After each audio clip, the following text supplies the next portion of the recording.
Hi, I'm your host, Ricky Booker. Welcome back to a brand new season in the Kitchen with the Breakfast Brothers. It's time to get on up and whip it up with them Breakfast Brothers. It's time to get on up and whip it up with them Breakfast Brothers. Yeah, it's time to get on up and stir it up. It's time to get on up, stir it up and whip it up. Yeah, it's time to get on up. Welcome back to a brand new season in the Kitchen with the Breakfast Brothers. I'm your host, Ricky Booker. There are so many things in the world that brings us together. Good food, little conversation does it every time. And in the Kitchen with the Breakfast Brothers, we love feeding your soul. Today's guest is the co-founder, CEO, and ESPOSURE of ESPORTS. Let's give a warm welcome of Danny Martin. Yes, I'm glad to be here. Man, I'm glad to finally get you here. You've been running around giving out headphones and being Santa Claus the whole time. Very much so. You know, they call him, he was the most wanted Santa Claus in Dallas-Fort Worth for 3 weeks or a month or however. I felt it. Man, I want to talk to you about all of these things. These are some of the things that people don't know nothing about, man. I'm going to tell my age. I go as far as back playing Sega. Okay. Nintendo, all those things. But Atari? Yeah, Atari. We used to fight about those. We used to have tournaments in my house. And if I lose, you had to go. I kick you out. That's how I started. So now, you know, the industry is a lot bigger than that. I don't even play video games anymore. Let's talk about, you know, you're on a mission of doing 20,000 esports enthusiasm by 2025. Yeah, sure. Tell me about that. 20,000. You already have. I've already have. Yeah. It ain't even 2024 yet. Nope. Yeah, I set that goal in 2020. What's your secret? I feel as if I understand that as myself, as a gamer, I understood there's other individuals that want to showcase their actual skills. A lot of people may not be as physically active in regards to being the best athlete on the field, on the court, or tennis court, whatever it may be. But there are a lot of intellectual individuals out there that play games and they're just as competitive. Right. Especially individuals who may come in our backgrounds from a perspective of, I grew up in South Dallas. I went to schools in Dallas ISD to Lancaster ISD to Soto ISD. I've gone to many schools. And I've seen these schools in regards to how competitive sports is, like the big thing of sports. But everybody is not 6'8", everyone is not running the 4'3", but they still are competitive because of the actual way that they've grown up. They're competitive because of life. Right. And I want to be able to give a platform for individuals who want to compete in a digital form. You're definitely doing that. And always, with me, I just talk about everything. I give plugs and don't even know I give plugs and don't even care at this point. But I watched a movie about gamers. You seen the movie Gran Turismo? Oh my God! Yes, boy, that was real life force to work. That's real life. You're talking about kids that can't play football, basketball. Did you just research that? No. Okay, no. you watched it. I watched that. Oh, heck that was a real true story about these kids getting these. Yes, this is real life. Yeah, them cars. It's different. You playing a video game, driving that car at 300 miles an hour. And they recruited these kids to do the exact same thing. Yeah, Crim 6. Crim 6 is someone who's actively doing it right now. He's getting a sponsorship from Porsche. And he was actually a Call of Duty player for Optic, which is owned by that of Neil Lehman, who owns the actual Texas Rangers. And he's actually left the actual team to actually go and run that of Porsche. His dad thought he was insane. Insane. But that kid was amazing on the video game. But when he got in the car, he was just as good. Once his heart and his mindset got into doing the same thing, he would envision the video game. NASCAR, F1, they're actively looking at it because everyone, just like golf is an expensive sport. Everybody doesn't have the money to go out and pay for a membership on golf. A lot of people don't have the money to go be on the track with the tires and all the stuff that comes with being on the track. Right, having that team if they can actually go and do it virtually and do it in a digital form, they can get all the same components. But then also now they have to, when they get on the actual track, they have to think about G-force. They have to think about things that are like you can't replicate on the actual digital form. Now they're focused on it. You really do this. What you talking? What you thinking? I'm honest. I'm a movie buff, so I watch a lot of TV. But when I seen that, I was like, man, I don't know if I could transition like that dad did and let your son get in a 300-mile-an-hour car. Yeah. And then when they did the last race, and they did it for 24 hours, rain and midnight. Le Mans. Yeah. So that was a true story. And you just said that, put a twist on it to where a lot of kids may not physically be able to do it in life, but they can do it on the video game. That's what happened in VR. Like, it's literally like, if you want to build a Ferrari, you may not have access to a Ferrari to touch. But if you go VR and you use data, you can now build a Ferrari, an engine, every component of it, VR, and now you can go to Ferrari and say, hey, I know how to build your engine. Right.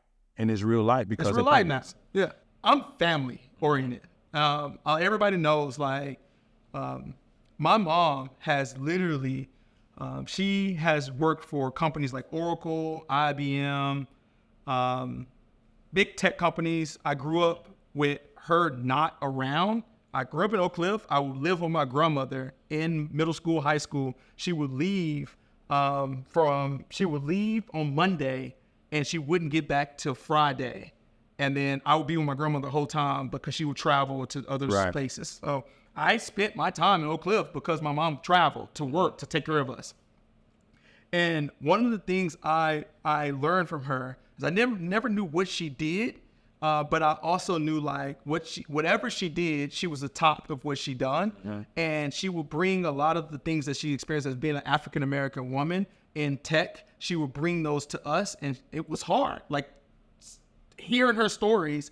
And when I had the opportunity to go to college, I knew, like, my uncles were entrepreneurs. They were doing, like, lawn care. They were doing, selling barbecue out of clubs. And that's who taught me entrepreneurship. Right. But my mom was the real entrepreneur. Like, not to say they weren't, but they were like, my mom was the one part of it. Yeah. She was ahead of.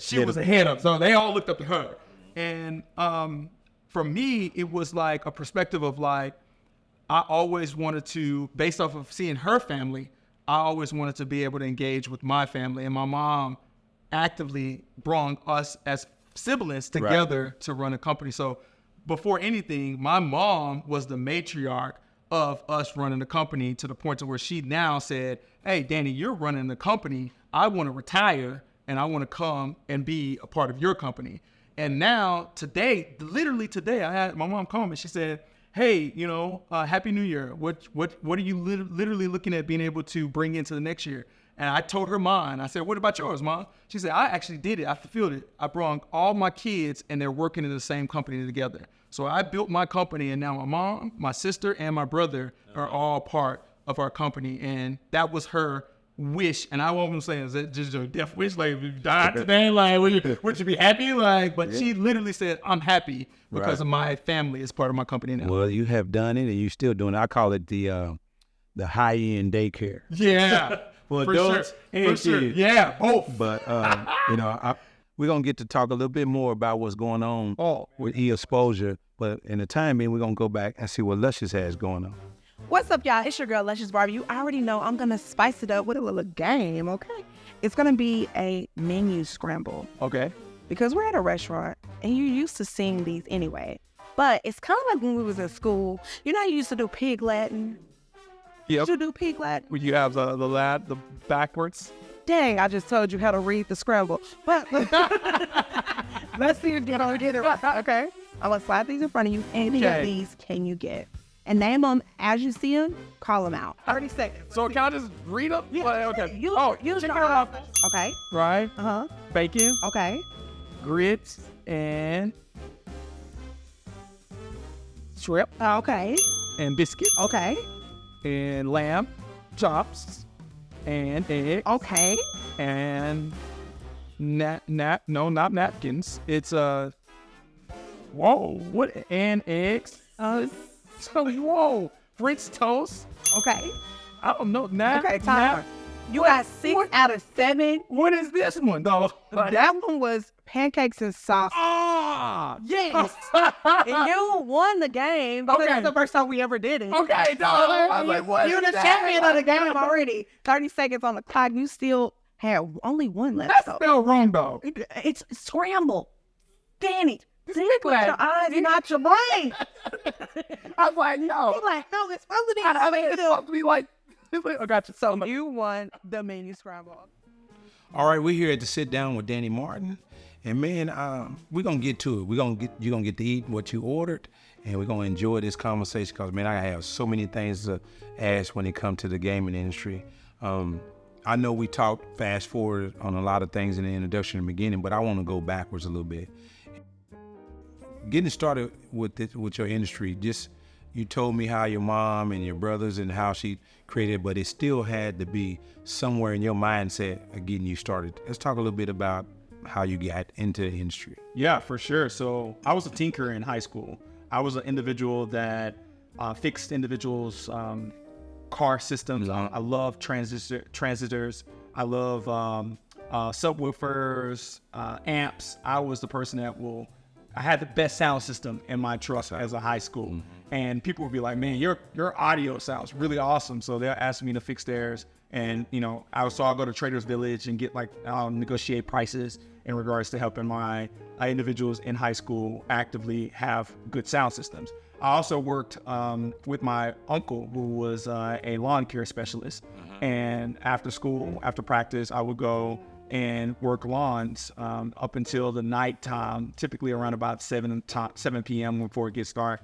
And then ultimately after that, we will hook the truck that we use to a barbecue pit, and I would be at strip clubs, and I would sell barbecue outside of strip clubs. And I would do that until 1 o'clock, 2 o'clock in the morning. My mom didn't know about it at the time. My uncle was like, I need a hard worker. So I was doing it. You was down for it. I was down for it. I was making capital in high school. And ultimately, I knew going into college that I wanted to be an entrepreneur. So I studied entrepreneurship in University of Texas at San Antonio. And I was also an athlete. I ran track at University of Texas at San Antonio.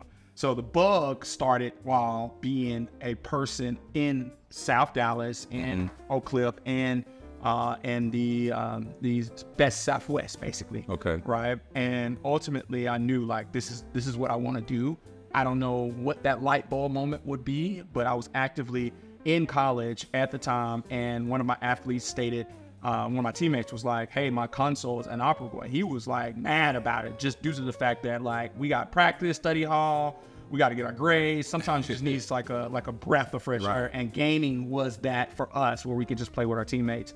And I told him, I looked at him when he said it, I was like, wow, if I can figure out how to fix it, I can make some capital, because I'm sure other people actively have the same problem. And at this time, Microsoft and Sony was competing heavily, and Microsoft actually pushed out their actual Xbox faster than PlayStation, but it also inherited a lot of errors. So a lot of people are familiar with Red Rings of Death. And due to that, I knew that people needed their Xboxes fixed. Because a lot of people were asking, or sending their Xbox back. Hold that thought. You said something. Red Rings of Death. What is that? Red Rings of Death is like an error code on the Xbox. Okay. A lot of people experienced it. And so at that point, basically it tells you that, hey, is something wrong with your Xbox? So you look at all the different codes, and I would actually memorize all the different code lights, and then ultimately I'll be able to figure out exactly what's wrong with the actual Xbox. So it could be like the processor is wrong or the motherboard is wrong. And ultimately at that point, people would be in their dorm rooms and there would be smoking, and it would actually clog up the actual system, and then it would take the actual the motherboard and the processor would get really hot, and at that point it would ultimately who's that sensitive to what we call secondhand smoke, so it was really that sensitive to that. Yeah, people in college, if they're smoking around Xbox, it will clog the system and it will get really hot inside, and then it will take the processor from the motherboard, and it will get the adhesive that sticks the processor on the motherboard, it will melt, and then the processor will move off, and then it will present error code. Now, with all the new technology and new games, do they still have that problem? They do, yeah, because you still got to stick it on the processor. So it's better in adhesive that's there, but it still has that problem. Okay. And so that's how I really got into it. I literally got into it because I wanted to fix my actual teammate's Xbox, and I fixed it. I told him, hey, Carvey, if I can fix it, I can ultimately be able to allow you to play games, but if I can't fix it, I'll buy you a whole new console. And at that point, I literally went and figured out how to fix it. Excuse me. And then ultimately, I started fixing everybody's on campus. Now, my grandkids, they sit around, you look around my house during holidays, they on the phones, they on their tablets, they doing everything in the world they can do when it comes to video games. For sure. And I guess that's a gamer. What is a gamer? Is I'm saying that right? Yeah. Gamer. Explain a little bit. I say gamer, but I also say athlete, because they're actual athletes. And so an individual sitting in a chair with a headset on, with a control in the hand is athlete. That's what y'all call it. Definitely. It's a mental sport. It's just happens to be not as physical. 90% of it is more mental, like chess. So in this instance, they still have to use their brain in a way that exerts a lot of energy, just as if you were like working out or running sprints or stuff like that. But you're just using your brain. And the good thing about like esports and gaming is it's no different than what you use your brain when you're running a business. You have to expound, you have to use your brain to run this company. Right. And that's what they're doing when they're actually playing games. So when someone says, like a parent comes to me and they're like, my kid is playing games, or they're looking at someone else plays games, I always tell them like, okay, well, don't you watch sports? Like you watch someone on the actual field, and you watch them on the court or the field because likely you can't do what LeBron James do. Right. So you're infatuated with what he can do and what other athletes do. So those gamers are watching the actual iPad, looking at what other individuals can do on that game, because games are so dynamic. It's not Atari or Pong or things like that. You said something a while ago.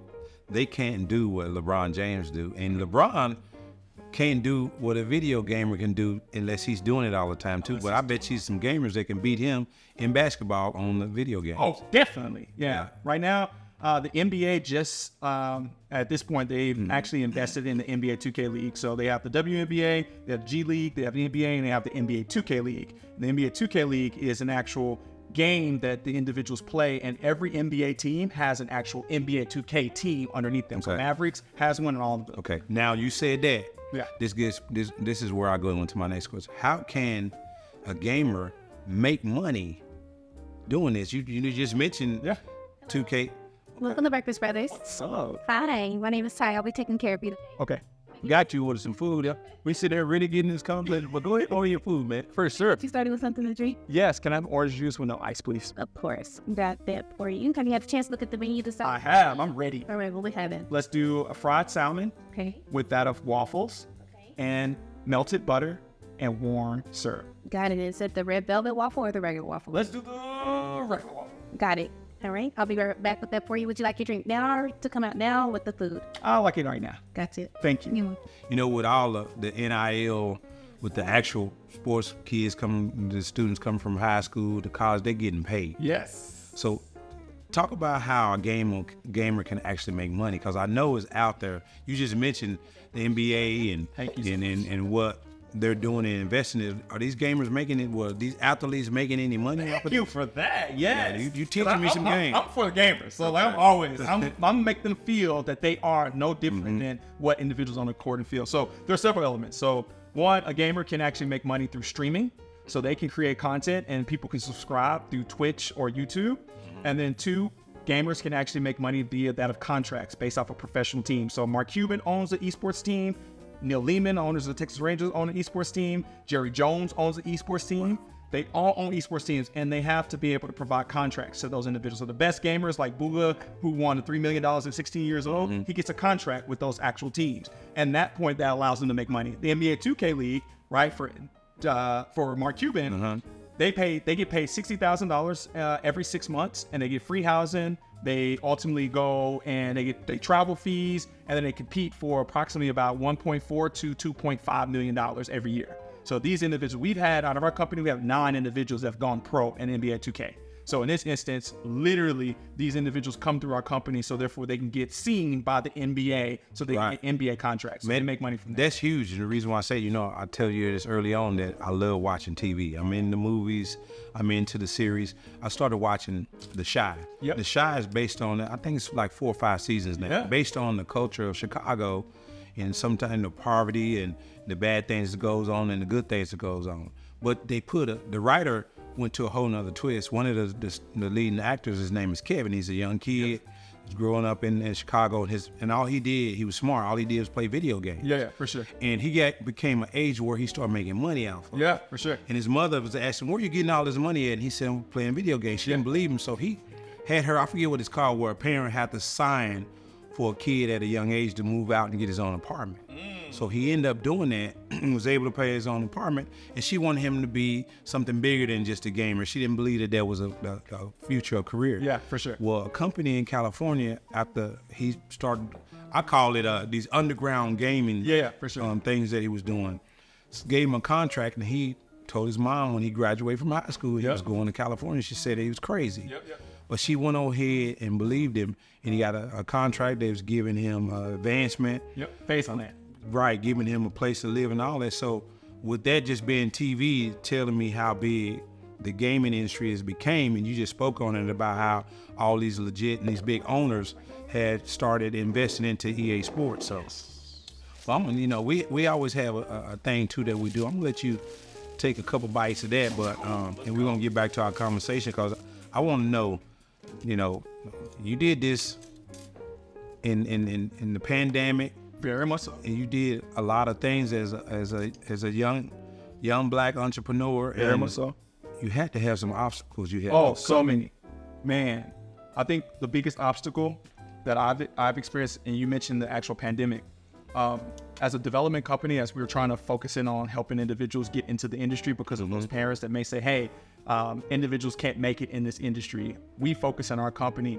Those billionaires that invested inside of esports, like Jerry Jones, they came through an instance where they building these teams and they got the notoriety, but ultimately they had to find people to be a part of their teams. And those actual individuals that are part of teams, they are good at the game, but they weren't good humans. They didn't have the same trajectory of growth as like a Kyrie Irving or someone like Luka that went through high school, college, and got nurtured, got green. And so ultimately from this perspective, I really wanted to be able to make it valuable to those actual esports pro teams by actually giving actual schools and high schools and colleges actual esports clubs, in which what we do. So developing individuals was very important. But I also recognized that during the COVID, it was like we have to make critical business decisions. So the individuals that we developed, they ultimately were groomed enough to be able to say they learned everything that they need to by working with our company. But ultimately, I knew I needed to learn how to be able to get them out to go to other companies. I was like, these individuals, like, they're my babies, they're my babies. I don't want to leave. I don't want them to go. But ultimately, as a COVID, I recognized, like, when you see Mark Cuban, like, hey, we kept all of our staff during that time. I was like, that's the perfect way to go. But ultimately, I spent way more money being able to keep everybody on, when ultimately I should have recognized, like, they're good. They got their skill sets and they should go for other companies. And I spent so much money in there. So that was one of my biggest mistakes as an entrepreneur, is like understanding that my goal as a company is to help them get to another level and let them go. And then I can be able to find other talent, and it saves me costs from an entrepreneurship. Yeah, but that comes from because you believe in your brain. I believe like, oh snap, like I want them here because they're good at what they do, but it stifled the opportunity to be able to bring in other individuals. Before I get to the next question, I'm gonna let you what I call touch that palate with that that food. Go ahead and take you a couple bites, and we're gonna get back to it. But you gotta touch that palate. Yes. Okay. Here we go. This is a tech guy that knows everything about gaming, and he's a foodie too. So I am. If he say it's good, then we all right. Okay. What if I say it's bad? Well, you being honest. You got to be honest. But I'm pretty. I'm finna say I'm pretty cocky. I already know. I know it's good. Yeah, I love it. This is really good though. And you ain't even had that. I'm finna go for it. That fried salmon. This right here. I've never had fried salmon. A lot of people haven't. You have grilled salmon. That's what everybody always get.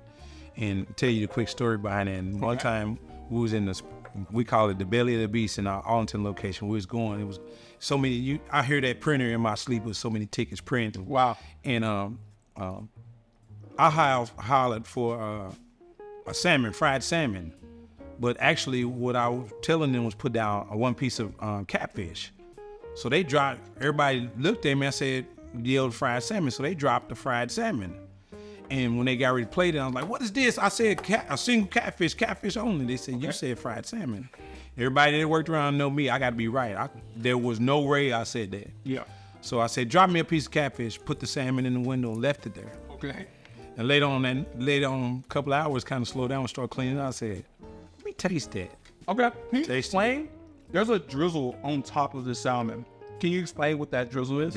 That drizzle is butter. Okay. And what that is we marinate the salmon.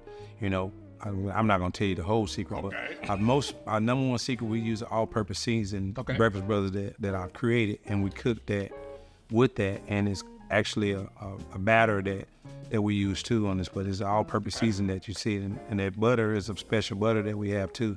That's a drizzle on it. What was the inspiration behind? Like you spoke on it a little. What was a mistake? was a mistake. It was a mistake. Yes.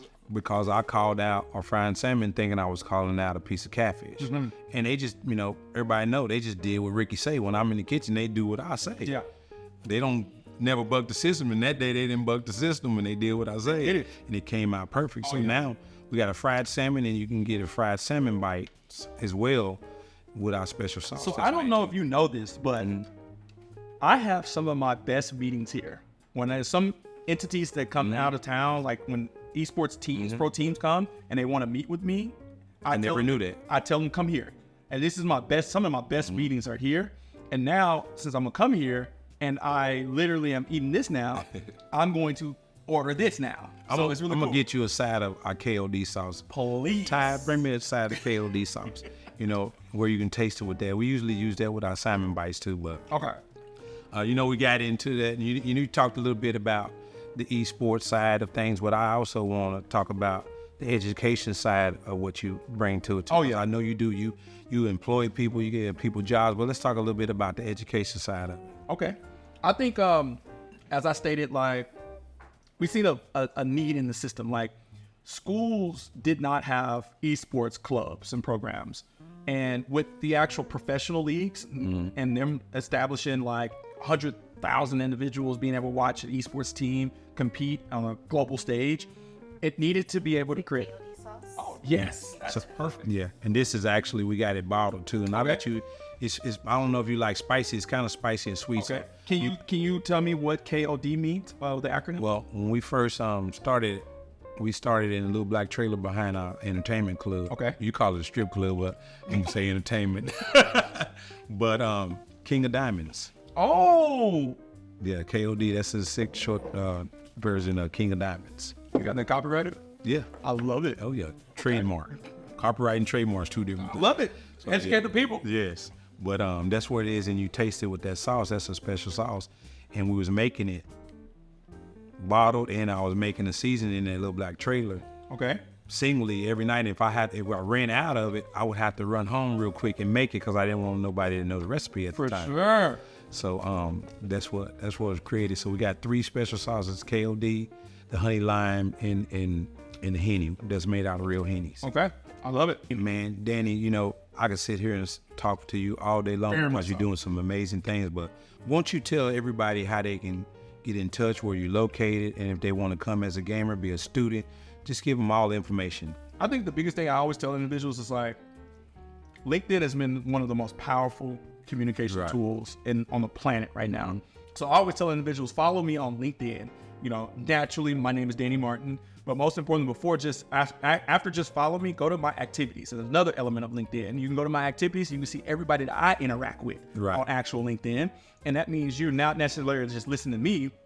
You're seeing all the other people that I comment, that I message, that I engage with them. So I talk to students all the time. It's like, just go follow me, but go to my activity and see everybody that I interact with. Because I'm networking just as much. Right. So you can see everything that I'm doing and you can go follow those individuals. I mean, I appreciate you coming out, taking your time, and coming on the show. For sure. But once again, if you see something today that you've seen or you heard something that you want to get Danny, reach out to him at LinkedIn. And right here on our menu, fried salmon and waffle, like we said, we have definitely here. going for this. We have a full menu. It's not the traditional breakfast. Join us next week. I'm your host, Ricky Booker.